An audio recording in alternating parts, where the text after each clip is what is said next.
All right, let's talk about movies. I love movies. You love movies. We all love movies. And you know what kind of movies are just the best? Superhero movies. Today we're going way back to 2005. Can you believe it?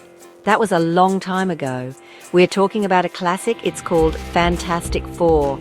It's based on these super famous Marvel comics. Before we had all the Avengers running around, we had this family, a kind of quirky, kind of funny, totally fantastic family. It all starts with a dream, a big, shiny, out-of-this-world dream. So, there's this guy, Reed Richards. He's a scientist.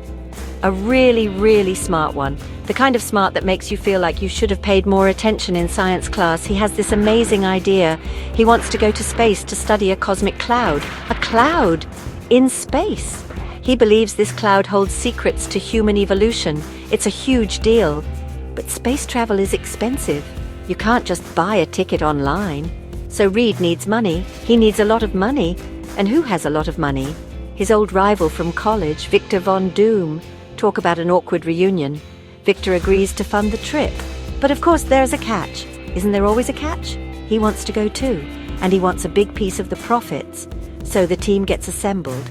We have media group, confident scientist with glasses at computer, focused man in lab with blueprint at stock, at distribute _equally, Reed the brainiac, Ben Grimm, who is a pilot and the muscle, Sue Storm, Reed's ex-girlfriend and a brilliant geneticist, awkward, Johnny Storm, a hot-headed pilot who just loves to have fun. They all get on Victor's fancy space station.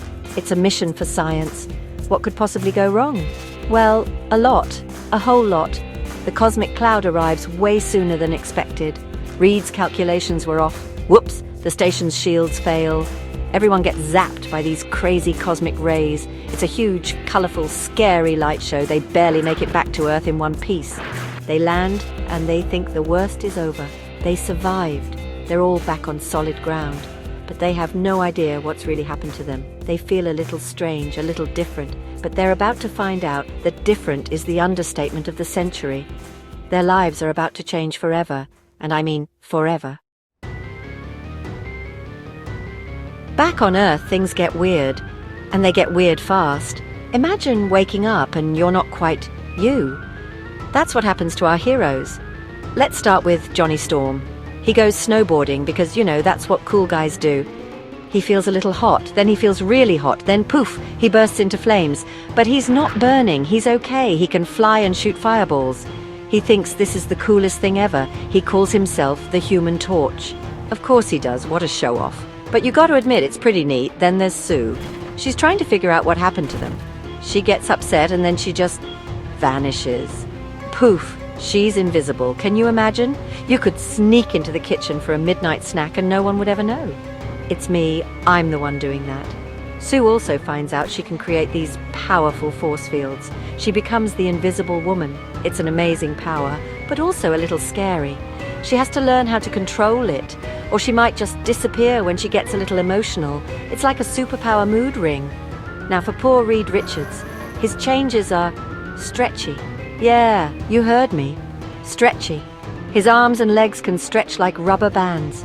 He can bend and twist his body into any shape he wants. He can reach the remote without getting off the couch. Now that's a useful power. He becomes Mr. Fantastic. It's a little goofy, sure, but it's also incredibly helpful. He's still the brilliant scientist, but now his body is as flexible as his mind. He's the leader, trying to find a way to turn them all back to normal. But is normal what they really want? And then there's Ben Grimm. Oh, Ben. His transformation is the most dramatic and the saddest. He wakes up and he's not a man anymore. He's a giant rock monster. He's super strong and almost indestructible, but he looks like he's made of orange boulders. He calls himself the Thing. People are scared of him. His fiancée leaves him. It's heartbreaking. While Johnny is loving his new life, Ben just wants to be himself again. This is where the real heart of the story is. It's not just about cool powers, it's about how these changes affect them as people. So now you have 4 people with incredible powers. What do? You form a team, obviously, but that's easier said than done. At first, they are a total mess. a big, superpowered, chaotic mess. Johnny is loving the fame. He's showing off, putting their logo on everything, and being a celebrity. Ben is miserable and hiding from the world. Sue is trying to be the responsible one, holding everyone together. And Reed is locked in his lab, obsessed with finding a cure.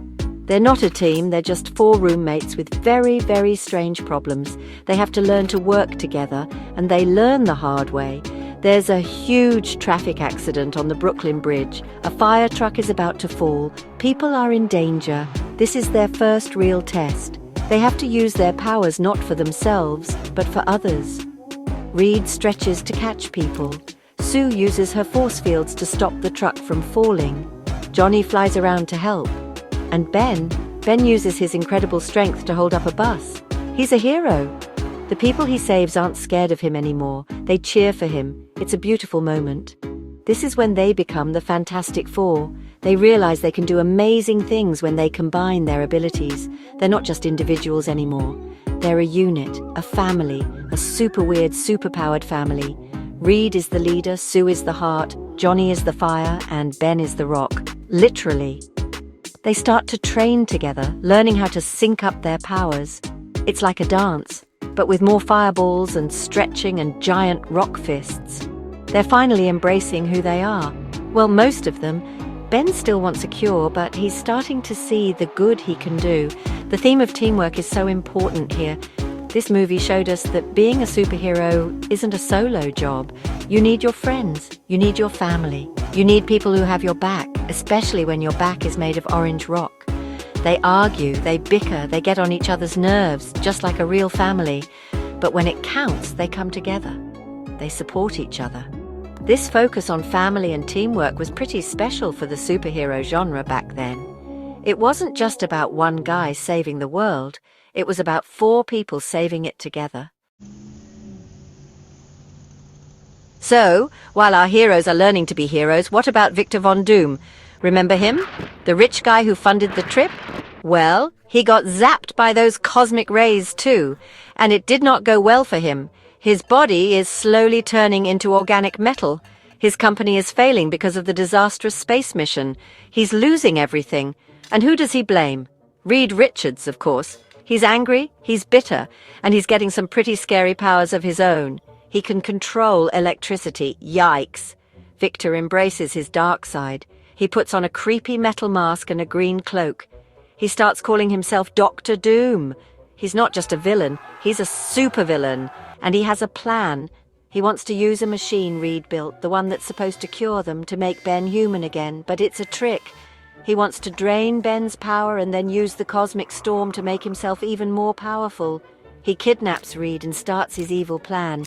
It's a classic villain move, always with the kidnapping and the evil plans. This is it, the big finale. Dr. Doom is supercharged now. He's more powerful than any of them alone. He's got metal skin, lightning hands, and a really bad attitude. The Fantastic Four have to face him, and they have to do it together. This is the ultimate test of their teamwork. Johnny flies around him, superheating him. He calls it a supernova. Sue traps Doom in a powerful force field to contain the heat. Reed uses his stretchy body to douse him with a fire hose, and Ben kicks the final fire hydrant to finish the job. A team effort. They defeat him. They cool him down so fast that his metal body freezes solid. He becomes a statue of Doom, a metal garden gnome. They saved the city, and they did it as a team. In the end, they accept who they are. Ben even decides to stay as the Thing, because his new girlfriend loves him just the way he is. Oh, the movie ends with them as a celebrated official superhero team, the Fantastic Four. It was so much fun, and it reminded everyone that superhero movies could be about family, adventure, and a whole lot of heart. It helped pave the way for the giant world of superheroes we all love today. Fantastic!